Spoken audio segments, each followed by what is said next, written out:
CMR jewellers లో July 9 నుండి ప్రారంభం ఆషాఢ శ్రావణ స్వర్ణ వైభవం. సరికొత్త స్వర్ణ కాంతులకు శ్రీకారం. బంగారు ఆభరణాల వేస్టేజ్ పై అప్ టు 50% ఆఫ్. పాత బంగారం మార్పిడిపై ప్రతి క్యారెట్ కు 100% ఎక్స్చేంజ్ విలువ. డైమండ్ ఆభరణాల డైమండ్ ధరపై ఫ్లాట్ 15% ఆఫ్. సిల్వర్ ఆర్టికల్స్ పై తరుగు కూలీ లేదు. రెగ్యులర్ విఎస్ఓ పై వర్తిస్తుంది. మన సంప్రదాయం ఆధునికతలకు అద్దం పట్టి vintage collections, antique collections, temple collections, Natasha collections, peacock collections, వివాహ కలెక్షన్స్, విక్టోరియా కలెక్షన్స్ మా ప్రత్యేకత. 100% హాల్ మార్క్ తో మార్కెట్ లో మరెవరూ ఇవ్వలేని లైఫ్ లాంగ్ సర్వీస్ అందించే ఏకైక సంస్థ CMR jewellers. Tulsiram theatre, Kurnool road, Ongole. Andhra Pradesh working journalist federation రాష్ట్ర కమిటీ పిలుపు మేరకు జర్నలిస్టుల పెండింగ్ సమస్యల పరిష్కారం కోసం ఒంగోలు కలెక్టరేట్ వద్ద జిల్లా కమిటీ ఆధ్వర్యంలో జర్నలిస్టుల డిమాండ్స్ డే నిర్వహించారు. ఈ సందర్భంగా జర్నలిస్టులకు కార్మిక బీమా సదుపాయం కల్పించడం, 58 దాటిన పదవీ విరమణ చేసిన జర్నలిస్టులకు నెలకు 10,000 పెన్షన్ అమలు చేయడం, అర్హులైన జర్నలిస్టులకు 3 సెంట్ల ఇళ్ల స్థలాలు కేటాయించడం, మీడియా కమిషన్ ఏర్పాటు చేయడం, జర్నలిస్టుల సంక్షేమ కమిటీలను పునరుద్ధరించి సంక్షేమ పథకాలను వేగవంతంగా అమలు చేయాలని ప్రభుత్వాన్ని డిమాండ్ చేశారు. మార్చి 4న విజయవాడలో జరిగిన రాష్ట్ర స్థాయి ర్యాలీలో ప్రభుత్వం ఇచ్చిన హామీల్లో ఇంకా పలు అమలు కాలేదని పేర్కొంటూ జర్నలిస్టుల సమస్యలపై రాష్ట్ర ప్రభుత్వం సానుకూలంగా స్పందించి పెండింగ్ డిమాండ్లు వెంటనే పరిష్కరించాలని కోరారు. అనంతరం తమ డిమాండ్లతో కూడిన వినతి పత్రాన్ని జిల్లా అధికారులు సమర్పించారు.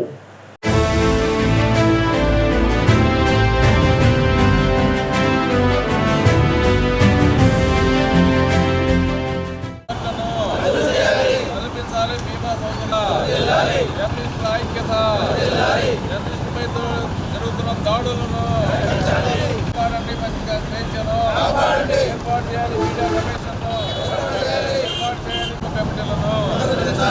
ఏర్పాటు చేయాలి. మీడియా కమిషన్ను కమిటీలను ఏర్పాటు చేయాలి. మీడియా కమిషన్ను ఓకే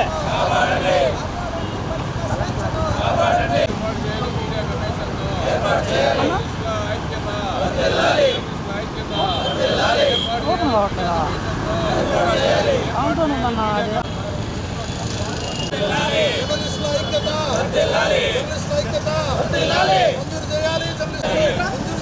జర్నలిస్టులకు పింఛన్లు, జర్నలిస్టులకు పింఛన్ సౌకర్యం, జర్నలిస్టులకు హెల్త్ కార్డులు, జర్నలిస్టులకు హెల్త్ కార్డులు, జర్నలిస్టులకు హెల్త్ కార్డులు, జర్నలిస్టులకు ఐక్యత, వర్ధిల్లాలి జర్నలిస్టుల ఐక్యత, వర్ధిల్లాలి జర్నలిస్టులకు ఐక్యత. ఏమో ఉన్నారండి చెప్పండి.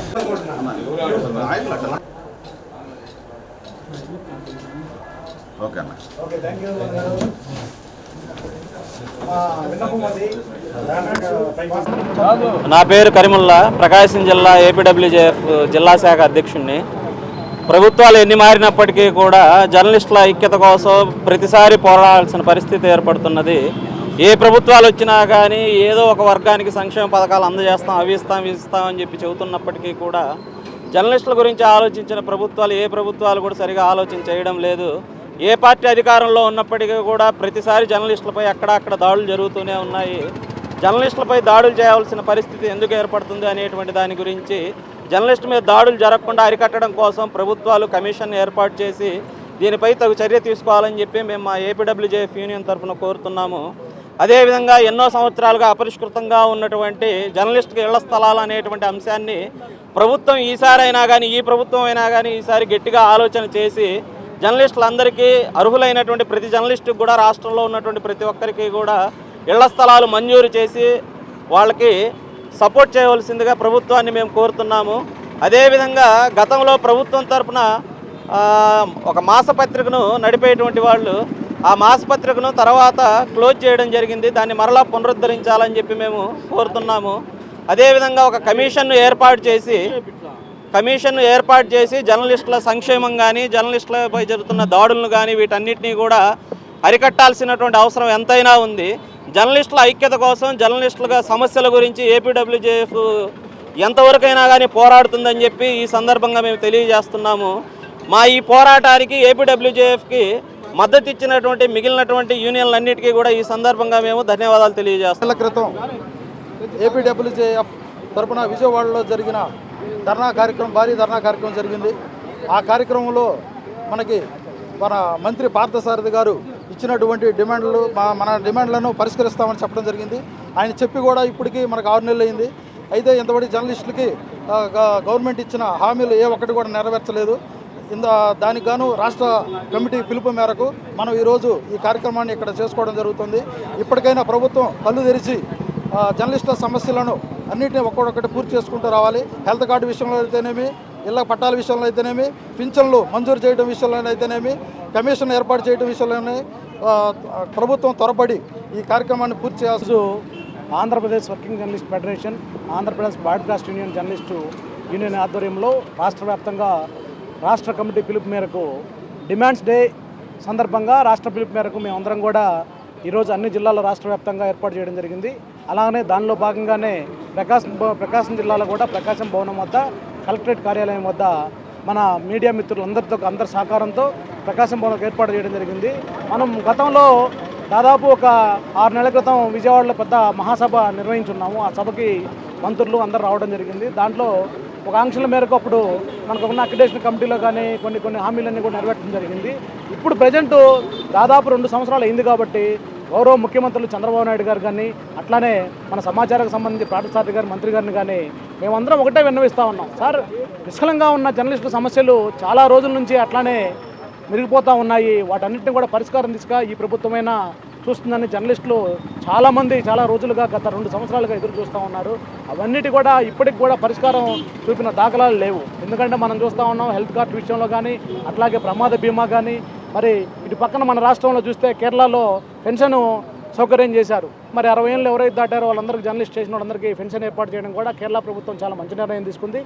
అలానే మన రాష్ట్రంలో కూడా మన మిత్రులు చాలామంది అనేక మంది జర్నలిస్టులు ఇబ్బంది పడుతూ ఉన్నారు కాబట్టి వాళ్ళకు కూడా పెన్షన్ సౌకర్యం కల్పించి, అట్లానే ఎవరైతే అక్రిడేషన్ జర్నలిస్టులు అందరికీ కూడా మొత్తం ప్రమాద బీమా కానీ, హెల్త్ కార్డ్స్ కానీ ఇవన్నీ వచ్చే విధంగా ప్రభుత్వం కోరాలని వాళ్ళని మేము విన్నవిస్తూ ఉన్నాం. అట్లానే ఆంధ్రప్రదేశ్ వర్కింగ్ జర్నలిస్ట్ ఆధ్వర్యంలో ఎప్పుడైనా కూడా ఏ జర్నలిస్ట్కి ఎక్కడ ఏ సమస్య వచ్చినా కూడా మేము ఆదుకుంటామని సభాముఖంగా తెలియజేస్తూ ఉన్నాం. రాబోయే రోజుల్లో కూడా గవర్నమెంట్ స్పందించకపోతే ఎంత దూరమైనా మేము వెళ్తాం. ఎందుకంటే ప్రభుత్వానికి విన్నవిస్తూనే ఉన్నాం. వచ్చిన దగ్గర నుంచి కూడా రిప్రజెంటేషన్ చేస్తూ ఉన్నాం. గతంలో సీఎం గారిని కలిసాం, లోకేష్ గారికి రిప్రజెంటేషన్ ఇచ్చాం. అట్లానే మంత్రులకి శాసనసభ్యులకు అందరికీ ఇచ్చాం. అట్లానే మన ఒంగోలులో కూడా జర్నలిస్టుల సమస్య అనేది ఎమ్మెల్యే గారి దృష్టికి, దామచర్ల జనార్దన్ గారి దృష్టికి తీసుకెళ్ళడం జరిగింది. అది కూడా ఆయన పరిశీలిస్తూ ఉన్నాడు. మరి దాని మీద కూడా మనం అందరం కలిసి కూడా ఒక సంయుక్తంగా ఆయనతో కలిసి దాన్ని పరిశీలిస్తూ ఉన్నాం. అది కూడా ఒక 1-2 నెలల్లో కూడా మనందరికి కూడా మంచి శుభవార్త వచ్చే అవకాశం ఉంది. అట్లానే ప్రెస్ క్లబ్ విషయానికి వస్తే కూడా అది కూడా ఆయనతో మాట్లాడున్నాం. అది కూడా పూర్తి చేయడానికి అందరి నగరంలో ఎవరికి కూడా కెమెరామెన్లకు వాళ్ళందరికీ ఇబ్బంది లేకుండా అక్కడ ఫీడ్ పెట్టుకోవడానికి కానీ, సిస్టమ్స్ కానీ అనేక రకాలుగా కెమెరామెన్ అసోసియేషన్ తరఫున కానీ వీళ్ళందరి ద్వారా అందరం కలుపుకొని అందరం కలిసికట్టుగా పనిచేసి ఇవన్నీ కూడా మన జర్నలిస్టులకు ఏవైతే సమస్యలు ఉన్నాయో అన్ని పరిష్కరించే దిశగా ముందుకెళ్తుందని నేను తెలియజేస్తూ ఈ అవకాశం ఇచ్చినటువంటి జర్నలిస్ట్ మిత్రులందరికీ కూడా ధన్యవాదాలు చెప్తా ఉన్నాను. ఆధ్వర్యంలో రాష్ట్ర వ్యాప్త పిలుపులో భాగంగా జర్నలిస్టుల డిమాండ్స్ డేను నిర్వహించడం జరిగింది. ఇందులో ప్రధానంగా చూసినట్లయితే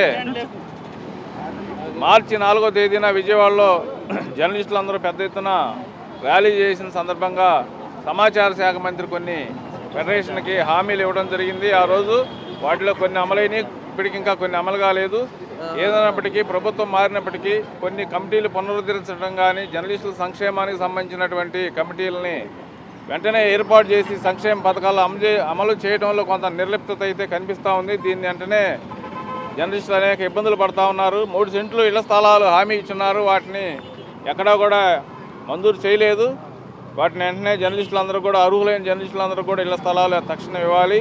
జర్నలిస్టుల మీద దాడుల విషయానికి వచ్చినట్లయితే భారతదేశం 157వ స్థానంలో ఉంది. ఇది చాలా ఆందోళనకరమైన విషయం.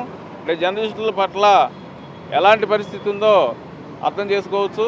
కాబట్టి వీటన్నిటిని అధ్యయనం చేయడానికి ఒక మీడియా కమిషన్ ఏర్పాటు చేయాలని చెప్పేసి కోరడం జరిగింది. అదేవిధంగా కీలకమైన విషయం ఏమిటంటే చాలా రాష్ట్రాల్లో జర్నలిస్టులకు పెన్షన్లు ఇస్తున్నారు. 10,000, 15,000 కేరళ కానీ, బీహార్ కానీ కొన్ని రాష్ట్రాల్లో పెన్షన్లు ఇస్తున్నారు. రాష్ట్ర ప్రభుత్వం కూడా దీని మీద సానుకూలంగా ఆలోచించి జర్నలిస్టులు రిటైర్ అయినాక ఎటువంటి ఆదాయాలు ఉండవు కాబట్టి వాళ్ళకి కనీసం 10,000 రూపాయలు పెన్షన్ ఇవ్వాలని చెప్పేసి మేము డిమాండ్ చేస్తున్నాం. ఈ జర్నలిస్టులకి రిటైర్ అయినాక 58 ఏళ్ళు దాటినాక జర్నలిస్టులందరికీ కూడా పెన్షన్ సౌకర్యం రాష్ట్ర ప్రభుత్వం కల్పించాలి ఇతర రాష్ట్రాల మేరగా. దానికోసం మీడియా పట్ల సానుకూలంగా ఉండే ప్రభుత్వంగా చెప్పుకుంటా ఉన్నారు. తెలుగుదేశం ప్రభుత్వం మీడియా పట్ల సానుకూలంగా ఉంటుందనే ఒక ప్రచారం కూడా ఉంది. కాబట్టి సీఎం గారు జర్నలిస్టులకు సంబంధించిన అన్ని విషయాలని సానుకూలంగా స్పందించి నిర్ణయాలు తీసుకోవాలని చెప్పేసి కోరుతున్నాం. ఒంగోలు పట్టణంలో కూడా మన మిత్రులు చెప్పినట్టు ఇళ్ల స్థలాలు ఇవన్నీ కూడా ఒక ప్రాసెస్లోకి వచ్చినాయి. Press club